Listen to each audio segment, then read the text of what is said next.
Le mardi 13 février 2024, le gouvernement angolais a défendu la combinaison d'efforts humains et financiers accrus dans le cadre du nouveau partenariat pour le développement de l'Afrique NEPAD pour mieux répondre aux défis actuels et futurs du continent.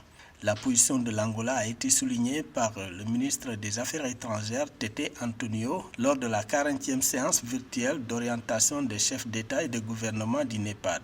Réagissant aux données du rapport de performance qui montre que sur 600 sites prévus, seulement 55 ont été utilisés, le chef de la diplomatie angolaise a déclaré qu'il y a un énorme déficit d'organisation, et en particulier celle qui vise à devenir une agence de transformation.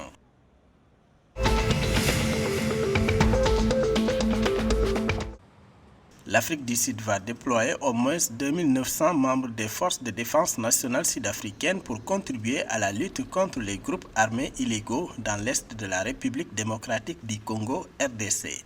Le président Cyril Ramaphosa a ordonné le 13 février ce déploiement conformément à l'obligation internationale de l'Afrique du Sud envers la mission de la Communauté de développement de l'Afrique australe, SADC, de soutenir la RDC. Ce déploiement intervient alors que la RDC combat des rebelles du M23 dont les attaques et les avancées ces derniers jours menacent la capitale provinciale du Nord Kivu, Goma.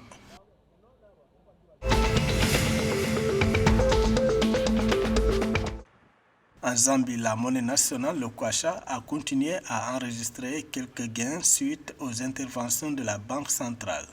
La Banque de Zambie a injecté 50,3 millions de dollars sur le marché le mardi 6 février 2024 pour sauver le kwacha d'une nouvelle dépréciation. Selon le rapport quotidien de l'Absa Bank, la séance de négociation la veille a enregistré des gains par rapport au dollar américain, alors que la Banque de Zambie a continué de soutenir le marché qui a connu une baisse significative de la demande des entreprises. À court terme, la monnaie zambienne devrait évoluer dans une fourchette limitée. Les forces de l'offre et de la demande déterminent son prochain mouvement, indique le rapport.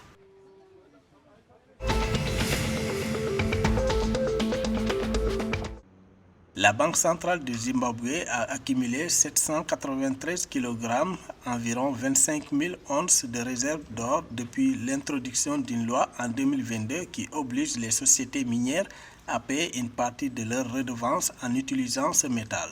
Les réserves ont été collectées après que les mines de ces pays d'Afrique australe ont produit 31,1 tonnes d'or en 2023 contre un record de 35,3 tonnes un an plus tôt, a déclaré mardi 13 février le gouverneur de la Banque du Zimbabwe. Cette hausse intervient alors que les autorités du Zimbabwe envisagent d'utiliser l'or pour soutenir la monnaie nationale en difficulté dans le but de mettre fin à l'instabilité persistante des taux de change.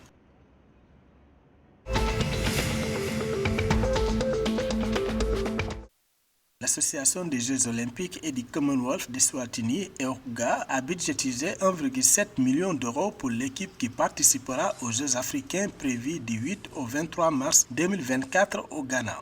L'équipe comprend 13 athlètes dans 5 codes sportifs différents. Les codes sportifs sont l'athlétisme, la natation, la boxe, le karaté-do et le taekwondo. L'annonce a été faite lundi 12 février 2024 par le président de l'EOGA lors de l'annonce de l'équipe qui représentera le pays au Ghana. Ce dernier a déclaré que le gouvernement, par l'intermédiaire du Conseil des sports et des loisirs d'Eswatini, a contribué 1,1 million d'euros pour le voyage, tandis que l'EOGA avait ajouté une somme de 600 000 euros pour financer le voyage.